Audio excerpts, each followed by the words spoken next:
આપ સર્વોને હેતપૂર્વક જય શ્રી સ્વામિનારાયણ।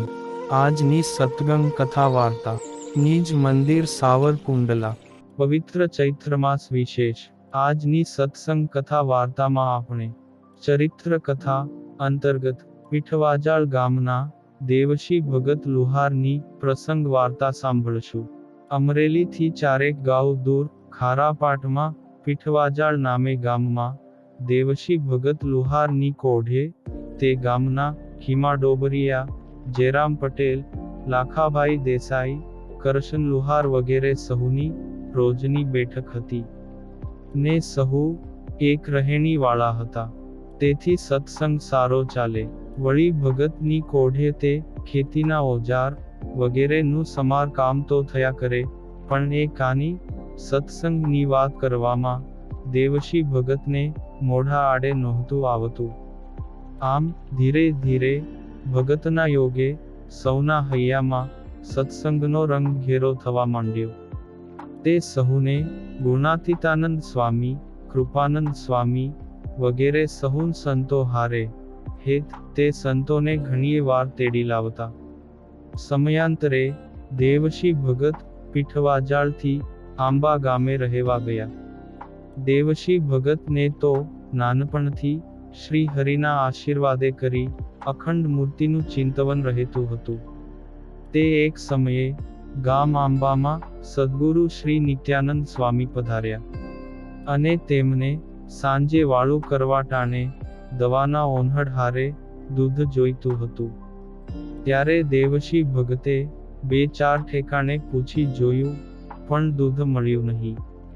એટલે તે ભરવાડ વાડામાં જઈ એક ભરવાડ પાસેથી બકરીને દોઈને દૂધ લાવ્યા। પછી સમય જતા તે બકરીનો અંતકાળ આવ્યો ને બકરી એ દેહ મેલ્યો, ત્યારે શ્રીજી મહારાજ તે બકરીને તેડવા પધાર્યા। ત્યારે દેવશી ભગત લુવાર બોલ્યા જે, અરે મહારાજ, આ બકરીનું તે શું પુણ્ય? તે સુણીને મહારાજ કહે જે, નિત્યાનંદ સ્વામી માટે એનું દૂધ કામ આવ્યું હતું, તે પુણ્ય કરીને અમે તેને તેડવા આવ્યા છીએ। આમ બકરીને અક્ષરધામ તેડી જઈને પશુનું પણ કલ્યાણ કર્યું હતું।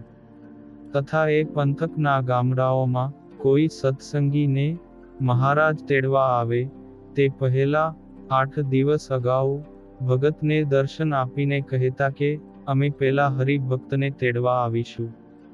આવી મહારાજે એમને આટલી સિદ્ધિ આપેલી। તે દેવશી ભક્ત પણ લોકોને સદાચાર સંબંધી વાતો કરીને સહુને શ્રી હરિના મહિમાની વાતો કરતા। આમ એમણે ઘણાને લોકોને સન્માર્ગે વાળ્યા હતા। ભરબીડ નામના ગામમાં મેઘજી નામે કરીને એક લુહાર રહેતો હતો। તેણે એક વૈરાગી બાવાજીને ગુરુ કરેલા। તે બાવાજીની ઉપલી રીતભાતથી આકર્ષાઈને તેમણે બાવાજીને ઘેર રાખ્યા અને સૌ સેવા શુશ્રૂષા કરવા લાગ્યા।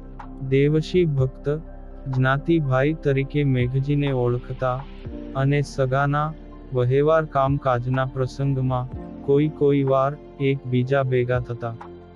એટલે દેવશી ભગતે તેને કહ્યું કે મેઘજી, જે ગુરુઓ સ્ત્રીઓનો સંબંધ રાખતા હોય તે કોઈ પણ રીતે ગુરુ કરવા માટે યોગ્ય નથી।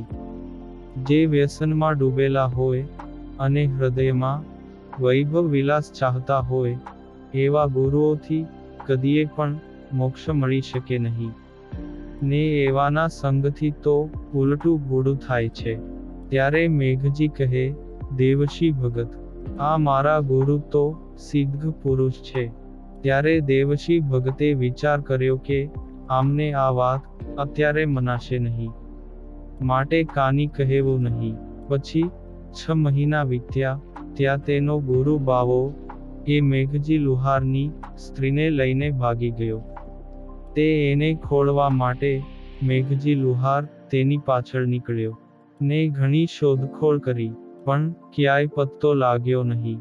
એમને એમ ઘણો વખત ખોળતા આંબા ગામને પાદર શેત્રુંજી નદીમાં તેનો ગુરુ તથા તેની સ્ત્રી એ બંને બેઠા હતા, તે અચાનક ભેગા થઈ ગયા।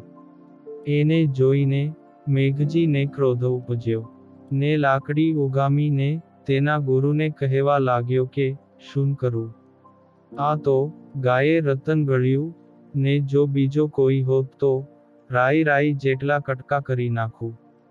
અને તે જ વખતે દેવશી ભક્ત નદીએ નાહવા ગયા હતા. તેમણે આ બધું સાંભળ્યું એટલે પૂછ્યું કે અલ્યા મેઘજી, શું છે? ત્યારે મેઘજી કહે, ભગત, આ તો ગાયે રતન ગળ્યું. આ મારો ગુરુ, તે મારી ઘરવાળીને લઈ 6 મહિનાથી ભાગી ગયો હતો. તે આજ હાથ આવ્યો છે. ત્યારે દેવશી ભક્તે કહ્યું, જે મેઘજી, આ ગાય નહીં, પણ ફાટેલ આખલો છે. માટે દે ધબેલામાં, નહીતર વળી બીજા કોઈકનું રતન ગળશે. આવી રીતે પાખંડી ગુરુઓ ભોળાને ભરમાવતા. એ જોઈ દેવશી ભક્ત બધાયને સદપંથે વળવા માટે ઉપદેશ આપતા હતા. આ પાવન પ્રસંગ આજે સત્સંગ સાગરના મોતીમાંથી સાંભળ્યો. અને હવે પછીની કથા વાર્તા આપણે આગળના ભાગમાં સાંભળશું. અત્યારે આપ સર્વોને ભાવથી જય શ્રી સ્વામિનારાયણ.